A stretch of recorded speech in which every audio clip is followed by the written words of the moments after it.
Mlc TV News Hour, reaching you live from the city of Lokoja, the Confluent State of Nigeria. I am Jane Gia Balagbubo. First, the headlines. Federal government increases testing parameters for imported petroleum products.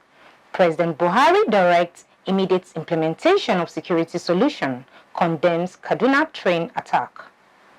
Ukraine war could create widespread food insecurity. And Ghana beats Eagles to World Cup tickets. Portugal qualifies. Now the news in detail. The federal government on Tuesday announced that it had increased the testing parameters that must be met before imported premium motor spirits, popularly called petrol and other petroleum products, will be allowed into Nigeria. He said this became necessary following the widespread hardship caused by the importation of methanol-blended petrol into Nigeria in January this year. The Executive Vice Chairman of the Federal Competition and Consumer Protection Commission, Babatunde Irukera, who disclosed this at a press briefing in Abuja, explained that the adulterated petrol was imported into Nigeria because of the country's limited testing parameters for petrol. He said, "What happened here is that there are parameters that they check and there are others that they do not check because they are not applicable and methanol is not applicable." He further noted that the Commission had frozen about 30 bank accounts operated by illegal loan organizations. The FCCPC boss said, "The day we conducted the raid, we have some limited information about the bank accounts that some of the loan companies operated. All the bank accounts that were provided were immediately blocked, but these companies operate multiple bank accounts with multiple names." He said the commission was certain that with the actions it had taken and the nature of the engagement it was having with the loan companies, adding that the impact would be positive on the Nigerian economy. The governor of the Central Bank of Nigeria, Godwin Emefiele, has reiterated that the focus of the Apex Bank is to stabilize the macroeconomic sector.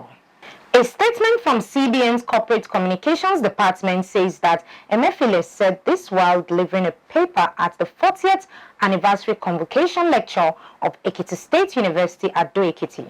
The topic of Emefiele's paper was the role of central banks in managing economic downturns.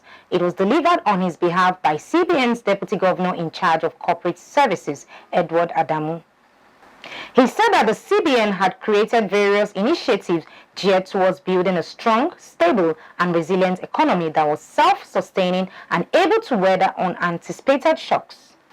According to Emefiele, the act establishing the CBN envisaged the role of development finance, which the Nigerian context presently demands. He said, "The intervention of central banks in development financing is not new as it dates back to the 1920s. He said that some central banks in more advanced economies got directly involved in the financing of government projects in their early days. He said that central banks in both advanced and emerging markets embrace quantitative easing.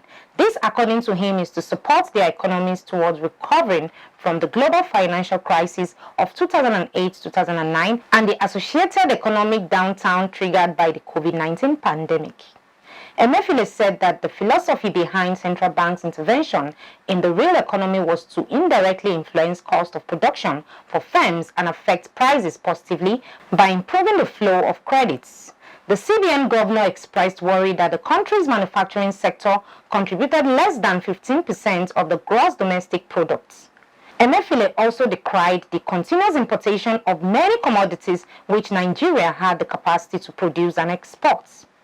Emefiele further said that different categories of Nigerians, particularly women and youth, had benefited from various CBN intervention programs. He listed the programs to include the Anchor Borrowers Program ABP, Targeted Credit Facility, and Agribusiness Small and Medium Enterprises Investment Scheme. He expressed the commitment of the bank to continue leading a people-focused central bank that would promote macroeconomic objectives such as low inflation and stable exchange rates. Emefiele said the bank would also focus on promoting inclusive growth and reducing unemployment in the country. The president of the African Development Bank Group, Dr. Akinwumi Adesina, says hunger has become a way of life in many African countries. He said this in a statement he wrote, which was published on the AFDB's website. Additional said Africa's food systems are failing to deliver diets that are healthy, affordable, secure, and safe for vast swaths of its population. For many in Africa, persistent food shortages mean that they struggle to put food on the table. Hunger has become a way of life. He called for the need to invest in sustainable, healthy diets to ensure the advancement of the health and well-being of Africans. He also stressed the role of AFDB in ensuring food security and proper nutrition in Africa. Additional said, "We will not succeed unless we all play our parts." Since the start of my first term as president of the African Development Bank Group in 2015, Feed Africa has been one of the bank's high-five strategic priorities. Global Citizen, an advocacy organization, has launched a campaign aimed at addressing the issue of poverty in Nigeria and other countries of the world. According to the firm, the year-long campaign tagged "End Extreme Poverty Now, Our Future Can't Wait" will focus on empowering adolescent girls across the world, breaking systematic barriers that keep people trapped in poverty, and taking climate actions now. In a statement, the non-governmental organization said the campaign was supported by the Deputy Secretary General of the United Nations, Amina Mohammed, President of the Republic of South Africa, Cyril Ramaphosa, President of Ghana, Nana Akufo-Addo, President of the Republic of Zambia, Hakainde Hichilema, Nigeria's Foreign Affairs Minister Geoffrey Oyema, Minister of Environment of Rwanda, Dr. Jane Mujawamariya, former Executive Director of United Nations Women, Dr. Phumzile Lambo Nkuka, and President of nations around the world. Announcing support for the campaign, Ramaphosa said, "We join Global Citizen in continuing our stewardship to ensure a better world and future for all." The Chief Executive Officer and co-founder of Global Citizen, Hugh Evans, said, "The global agenda to end extreme poverty, defend the planet, and tackle inequity is in peril. And despite progress in a few countries before COVID-19 hit, the world was and continues to be widely off track from the 2030 targets." While reacting, Oyema was quoted as saying, "It is alarming to learn that even during the COVID pandemic, the very rich have been getting richer and the very poor poorer. This is untenable and a threat to the future of mankind. Global Citizen is right. We must be our brother's keepers. We must act right now." The chairperson of the Joint National Association of Persons with Disabilities, Edo State, Anne Ujugo, has lamented that men do not ask for their hands in marriage, leaving them single all through their lives. She described the situation as marital discrimination. Ojugo, who stated this in Benin, Edo State, at a press briefing to commemorate International Women's Day, said other challenges they face include lack of job opportunities, discrimination in schools and in marketplaces. She said, "One of the most difficult challenges women with disabilities face is marital discrimination, as no man, even men with disabilities, come to ask for their hands in marriage."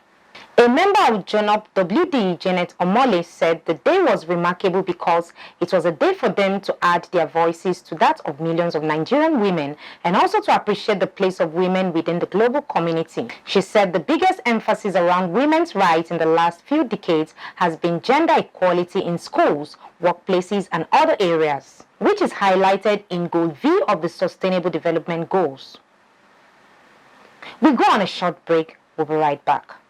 Every country has its peculiar system of government. In Nigeria, we practice democracy, and this is applicable in some countries across the globe, including the United States of America. What is democracy? It is the government of the people, by the people, and for the people.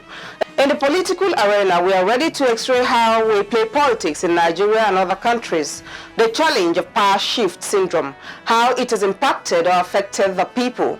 How can we make it better for all? Join Fatima Yacob on Mlc TV online every Saturday by 9 p.m. to discuss and to examine all about the politics and the power that be. Mr. President, I was once there as an opposition senator. There was never a time that we called the president at that time, who was a PDP president, an insult, because this is our institution.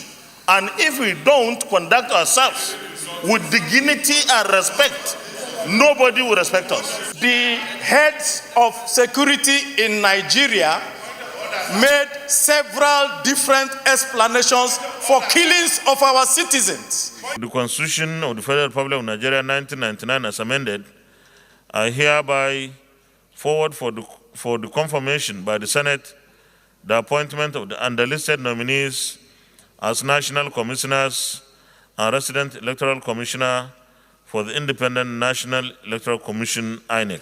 To watch or subscribe to our YouTube channel, Mlc TV, like our Facebook page, Mlc TV, and follow us on our Instagram, Mlc TV 2021. We are here to inform, educate, and to criticize constructively. Don't miss it.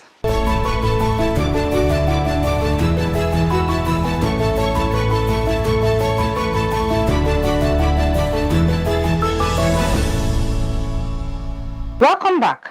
Now on politics. Benue State Governor and Chairman of the PDP Zoning Committee, Samuel Otom, Tuesday in Abuja reaffirmed the committee's commitment to producing a zoning formula that reflects the diversity in the party. Speaking at the 37-man committee's second meeting, Otom also revealed that its mandate has been extended to April 5 as it is far from achieving its goal. So far, 7 aspirants have purchased the presidential nomination and expression of interest forms to compete for the PDP presidential tickets. With aspirants drawn from various zones of the country, the PDP is under increased pressure to zone its national offices in a way that does not put the party at risk of fragmentation. Otom said the meeting is yet to be concluded. They have adjourned till Tuesday next week at the same time and at the same venue. And until they conclude the proceedings, there is not much to say. So far, all the members are quite understanding. There wasn't any form of tension. The Ebonyi State chapter of the All Progressive Congress called on the newly elected national chairman of the party, Abdullahi Adamu, to keep his eyes on the ball to enable the party to win the next year's general election. The party congratulated Adamu and other elected executives of the party and commended the President Muhammadu Buhari and other stakeholders of the party for the display of maturity at the just concluded National Convention of the party. A statement signed by the state chairman of the party, Stanley Okoro Emega, said, "It is, however, my singular gesture to congratulate the new executives led by Abdullahi Adamu as the national chairman of our ever-winning party, the APC.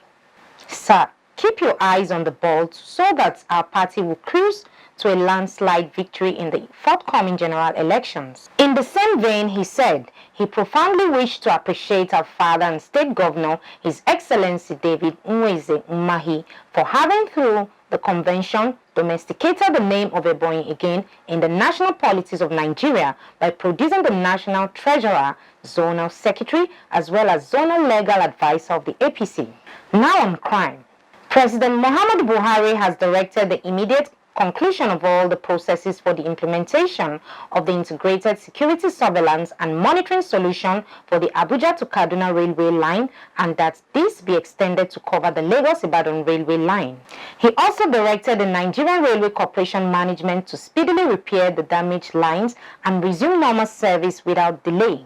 The President gave these directives in Abuja after receiving briefs from the service chiefs led by the Chief of Defense Staff, General Lucky Irabo, with the Chief of Army Staff, Lieutenant General Farouk Yahaya, the Chief of Air Staff, Air Marshal Isiaka Amao, the Inspector General of Police, Usman Baba, as well as Major General Samuel Adebayo. The Chief of Defense Intelligence and the Director General of the Department of State Services, DSS, Yusuf Magaji Bichi, in the State House. Additionally, the President charged the law enforcement chiefs to bring back all passengers kidnapped and ensure that each of the callous terrorists are hunted down and made to face justice for their heinous acts, as no one or group should be allowed to make the country prostrate.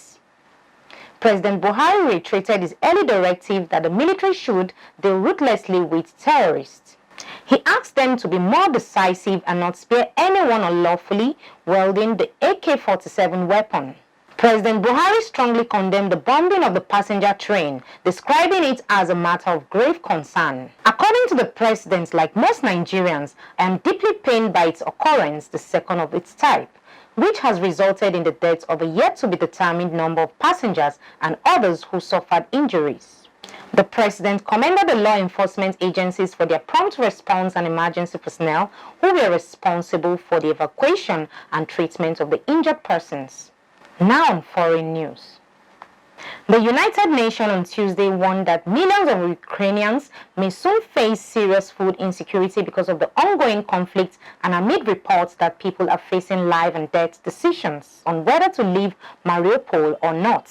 The alerts from the United Nations Food and Agriculture Organization follow assessments in 19 of Ukraine's 24 oblasts or regions, which indicated that it was uncertain that Ukraine could harvest crops, plant new ones, or sustain livestock production. To help support the wider relief effort, FAO has appealed for $50 million, but it is only 10% funded. Nonetheless, it has been possible to support more than 14,600 farming families by providing them with more than 740 tons of urgently needed seeds for planting. Meanwhile, in Mariupol and other Ukrainian locations that have been encircled and pummeled by indiscriminate shelling, the International Committee of the Red Cross warned that the crisis was deepening the level of deaths, destruction and suffering that we are witnessing and that is being inflicted on civilians is abhorrent and unacceptable. Briefing journalists in Geneva, ICRC spokesperson Erwan Watson reiterated serious concerns about civilians who have no safe means of escape and who have faced constant shelling, while also lacking running water and other essentials. According to the UN Aid Coordinating Office OCHA, around 90% of Mariupol's residential buildings, some 2,600 homes, have been affected by active fighting. Some 60% of buildings have suffered various degrees of damage from direct shelling, while about 40% have been completely destroyed. Local authorities say the rising civilian death toll is fast approaching 5,000 people. Highlighting the risks faced by medical workers and patients in Ukraine, Dr. Jano Habicic, World Health Organization representative in Ukraine, said that there have now been 74 attacks with 72 deaths and 40 injuries in the period of February 24 until 25 March. These attacks are against hospitals and ambulances. Now on sports.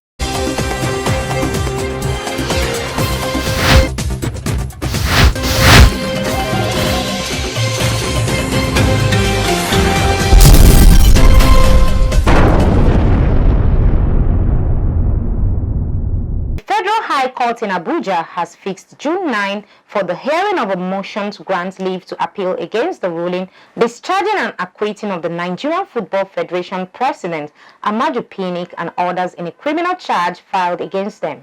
Justice Inyang Ekwo, who fixed the date, said he would hear the motion on notice on the next adjourned date. When the case was called, Justice Ekwo asked counsel to the applicant, Dr. Celsius Ukpong, to inform the courts what the application was all about. And after listening to Ukpong's reason for filing the motion, the judge said he would listen to the lawyer formally on June 9. The chairman, National Footballers Association of Nigeria, Harris Njala, and a staff of the association, Tunde Aderibigbe, had filed the motion. Others listed in the motion include the Federal Republic of Nigeria as complainants, respondents, Sanusi Mohammed, Sheyi Akinwumi, Shehu Diko Pinnick as defendants, respondents, and Yusuf Ahmed Fresh. A proud display by the Super Eagles at the Moshood Abiola National Stadium, Abuja, Tuesday ensured Ghana's Black Stars qualified for the 2022 World Cup in Qatar on the away goal rule after both sides play out a 1-1 draw in the second leg of the final playoff face-off. The Black Stars held the Eagles 0-0 in Kumasi on Friday, but they booked the ticket to Qatar after Thomas Partey's opener was cancelled out by a William Troost Ekong penalty. But the Nigerians' certain effort did not eventually count as the visitors danced their way to the Middle East. Senegal beat Egypt in a penalty shootout after dominating a thrilling end-to-end match on Tuesday to qualify for the World Cup in Qatar as their two-legged CAF playoff finished 1-1 on aggregate. Egypt came into the match with a 1-0 aggregate lead after the first leg, but it was all square minutes after kick-off when Hamdi Fati's own goal after a poor clearance gave Senegal an early second leg lead. The game was a rematch of this year's Africa Cup Nations final, which Senegal won 4-2 in an equally dramatic shootout. In other playoff matches, Algeria were also knocked out by Cameroon, who won by 2-1. Ending the two-leg tie on 2-2 aggregate, Cameroon qualified on away goal. In other playoff matches, Algeria were also knocked out by Cameroon, who won by 2-1, ending the two-leg tie on 2-2 aggregates. Cameroon qualified on away goal. Morocco edged out Congo DR by 4-1 on 5-2 aggregate to qualify for Qatar 2022. Tunisia and Mali ended a statement, but Tunisia qualified on 1-0 win in the first leg tie Ouagadougou on Friday. In Europe World Cup qualification, Portugal beat North Macedonia in the final by 2-0 to pick the ticket to Qatar 2022 FIFA World Cup.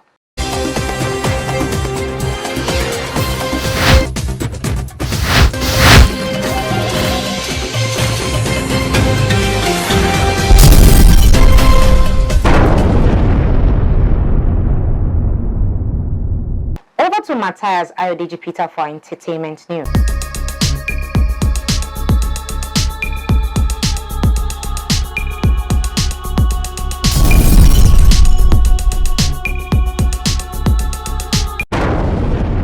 On our entertainment news, Walt Disney's streaming platform Disney Plus has confirmed the official launch date in South Africa, its foray into Africa and other world territories.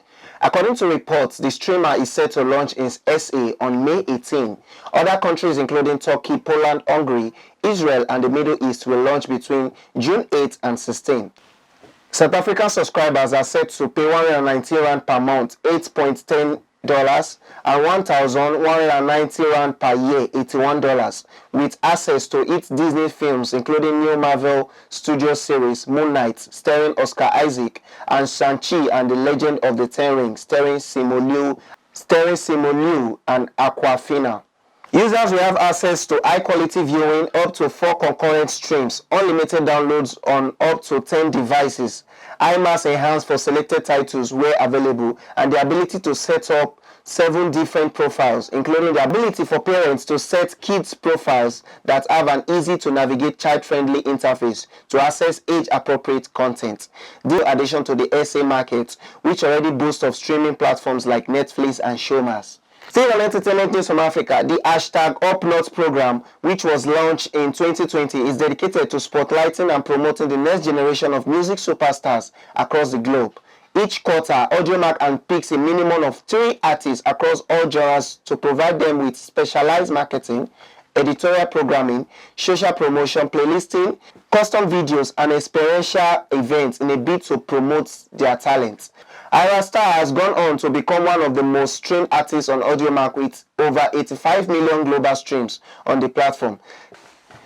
Speaking excitedly on our #UpNow selection, which features some tracks from her 19 and Dangerous debut album, the singer said, "It is so nice, it's amazing, and I am grateful for the honor." On Audiomack, you can see comments, and not a lot of streaming platforms allows that. I remember my first EP, it was a way of knowing who my fans were, and just genuinely saying their reactions to the EP and to the album. I said once before that if my fans want to say something to me, it's on Audiomack they can say it because they know I'm going to say it. Audiomack allows that engagement with fans, and it's just the amazing thing being able to hear them speak to me directly, she added. Jason Johnson, Vice President of Marketing and Brand Strategy of Audiomack, said, "We have been a fan of Ira Star ever since we first heard her music. It has been so amazing to watch her growth from her very first Audiomack upload. We look forward to continuing to work with her and Mavin to help create more opportunities to connect with her core fans, expand her fan base, and get her music heard globally." Meanwhile, Johnson announced that Audiomack will be making a $30,000 donation on behalf of Ira to Nigerian charity organization, the Destiny Trust. And that is all on entertainment news today. My name is Matthias Ayodeji Peter, reporting for Mlc TV. Back to our cast staff for more stories.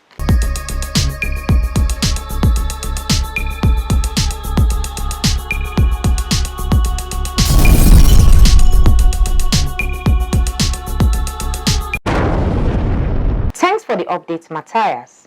And that is the size of our package today. Join us tomorrow at this same hour to watch our news as we give you updates on happenings within and across the globe. Don't forget to subscribe to our YouTube channel Mlc TV, like and follow our Facebook page Mlc TV, Instagram Mlc TV 2021, Twitter at Mlc TV1. For your events, coverage, information, contribution, adverts and sponsorship, please call any of our numbers displayed on your screen. Join us Fridays and Saturdays to watch our special programs: Friday 9 p.m. Local Government and You, Saturday 7 p.m. Family Affairs, and Saturday 9 p.m. Political Arena, and also Sunday 6 p.m. Women's World. It's Mlc TV, reaching everywhere, informing everyone. I remain Gia Janet Balagbubu. Please continue to be your brother's keeper to build a united and peaceful society together. Good evening and bye for now.